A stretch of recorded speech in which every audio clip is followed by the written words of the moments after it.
महापौर विजय देवांगन ने मुख्यमंत्री से रखी धमतरी विकास के लिए कई मांगे। गोकुल नगर से लेकर नया बस स्टैंड समेत गोल बाजार और शहरों की सड़क की रखी मांग। धमतरी के प्रथम नागरिक महापौर विजय देवांगन ने वर्चुअल शिलान्यास समारोह में खुलकर रखी विकास की मांग। जहां एस्टीमेट बनाकर पहले ही विभागीय मंत्री तक पहुंचा चुके हैं प्रस्ताव, जहां धमतरी में महापौर विजय देवांगन अपने कार्यकाल में विकास की गंगा बहाने के लिए इतने उत्सुक दिखे कि लगातार 6 मिनट तक विकास की मांगों को मंत्री महोदय तक सुनाते गए। उनके संबोधन में साफ साफ दिख रहा था कि ये धमतरी के लिए क्या कर गुजरना चाहते हैं। इनकी भावनाएं साफ साफ देखी जा सकती है।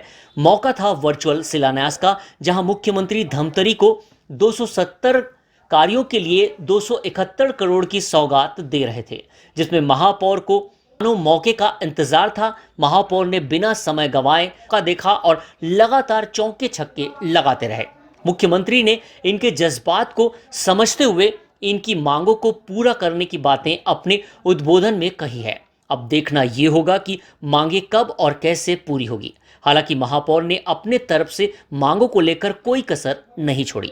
एक रिपोर्ट राजू दीवान की। 2675 करोड़ रुपए के नए विकास कार्यों की सौगात मिल चुकी है। आगे भी ये सिलसिला जारी रहेगा। इस तरह के वर्चुअल कार्यक्रम हम लोगों के लिए नया अनुभव है।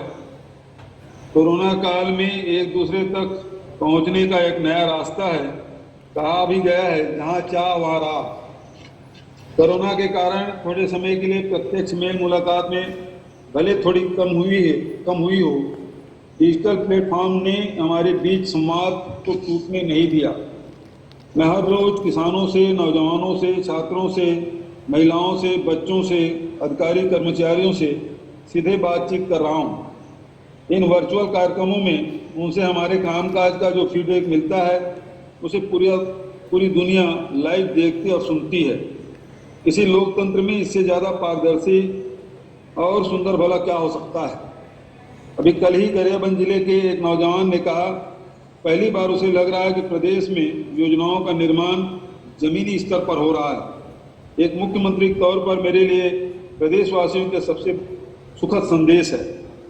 हमने पहले ही कहा था कि हर छत्तीसगढ़ियों को इस बात का एहसास होना चाहिए कि यह प्रदेश उनका प्रदेश है, यह सरकार उसकी सरकार है।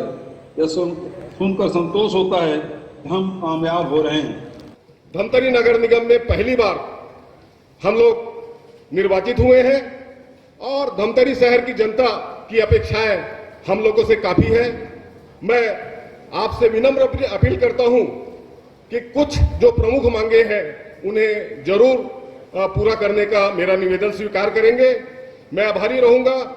आपके समक्ष मैं कुछ प्रमुख मांगे प्रेषित कर रहा हूं। आदरणीय, हमारे धमतरी शहर में D.Ed B.Ed कॉलेज नहीं है। हमारे धमतरी शहर और आसपास के लोग अभनपुर और अन्य जगह D.Ed और B.Ed कॉलेज के अध्ययन करने के लिए जाते हैं सर। तो ये मेरा निवेदन स्वीकार कर D.Ed B.Ed कॉलेज खोलने की कृपा करेंगे। साथ ही हमारा धमतरी जिला अस्पताल काफी जर्जर होने की स्थिति में आता जा रहा है सर। तो जिला अस्पताल भवन नया स्वीकृति प्रदान करने की बहुत महान कृपा करेंगे सर। छत्तीसगढ़ में 4 सैनिक स्कूल खोले जाने हैं। हमारे धमतरी शहर काफी समय से उपेक्षित रहा है। इसमें से एक सैनिक स्कूल धमतरी जिला को प्रदान करने की कृपा करेंगे सर।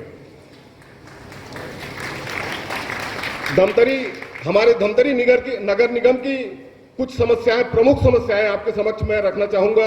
आदरणीय मुख्यमंत्री जी, हमारे धमतरी नगर में गोकुल नगर बसाने की योजना काफी समय से चली आ रही है और इस योजना की लागत बहुत कम राशि हम लोगों ने मांग की है, मात्र 1 करोड़ 14 लाख रुपया, जिसको हमने आदरणीय नगरीय प्रशासन मंत्री जी के पास प्रस्ताव प्रेषित कर दिया है। इसी प्रकार से नया बस स्टैंड के लिए लगभग 6.5 करोड़ रुपया की मांग हमारे द्वारा की गई है और लगभग 9 तालाबों के लिए 5.5 करोड़ रुपया की मांग हमारे द्वारा की गई है।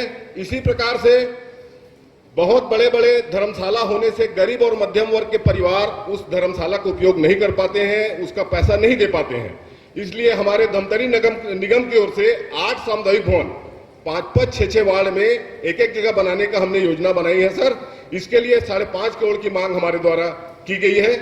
इसी प्रकार से इंडोर हॉल एवं स्विमिंग पूल के लिए 4 करोड़ रुपया, हर्बल पार्क के लिए 5 करोड़ रुपया और गोल बाजार उन्नयन कार्य के लिए 10 करोड़ रुपया की मांग की गई है।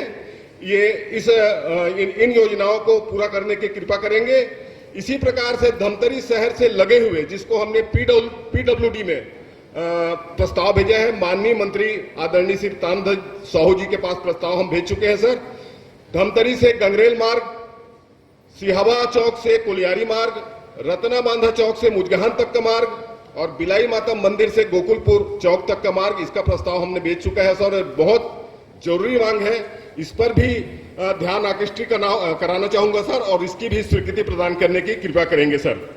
आपके द्वारा आज सीवरेज प्लांट का भूमि पूजन नगर निगम में किया जा रहा है सर। इसके पहले विद्युत सौदागृह, आरटीपीसीआर लैब की स्वीकृति भी आपने प्रदान कर दी है। 7 करोड़ रुपया नाला के लिए भी आदरणीय शिव डहरिया मंत्री हमारे नगरीय प्रशासन के द्वारा स्वीकृति प्राप्त हो चुकी है। अधोसंरचना मद में 5 करोड़ रुपया की भी स्वीकृति हमारे नगरीय प्रशासन के द्वारा प्राप्त हो गई है सर। उसके लिए भी आपका बहुत बहुत धन्यवाद।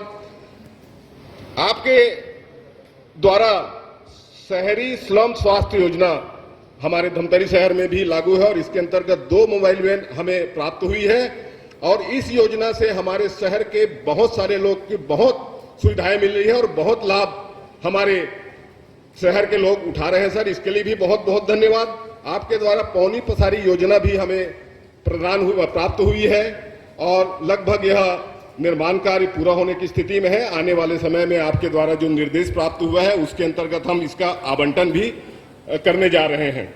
गौधन न्याय योजना भी हमारी बहुत बढ़िया चल रही है। इसी प्रकार से मुख्यमंत्री पेंशन योजना भी आपके द्वारा हमें प्रदान की गई है। इसके अंतर्गत भी बहुत सारी ऐसी महिलाएं जिनको हम पूर्व के पेंशन में लाभ नहीं दे पा रहे थे, आपकी इस पेंशन योजना से उन्हें लाभ मिल रहा है। इसके लिए मैं पूरे हमारे धमतरी शहर के नागरिकों की ओर से मैं बहुत बहुत धन्यवाद देता हूं। और एक महत्वपूर्ण योजना आदरणीय आपके द्वारा और हमारे नगरीय प्रशासन मंत्री जी के द्वारा प्राप्त हुई है। शहर में लैब और डायग्नोस्टिक सेंटर खोलने की स्वीकृति आपके द्वारा दी गई है, जिसकी तैयारियां हम लोग कर रहे हैं और बहुत जल्दी इसका भी शुभारंभ आपके द्वारा किया जाएगा। मैं इसके लिए भी बहुत बहुत धन्यवाद देता हूं सर आपको और हमारे मंत्री महोदय को। और इसी प्रकार से आपका और हमारे आदरणीय सभी मंत्रीगणों का प्रेम और स्नेह हमारे धमतरी जिला को मिलता रहे, यही निवेदन करते हुए मैं अपनी वाणी को विराम देता हूं। धन्यवाद।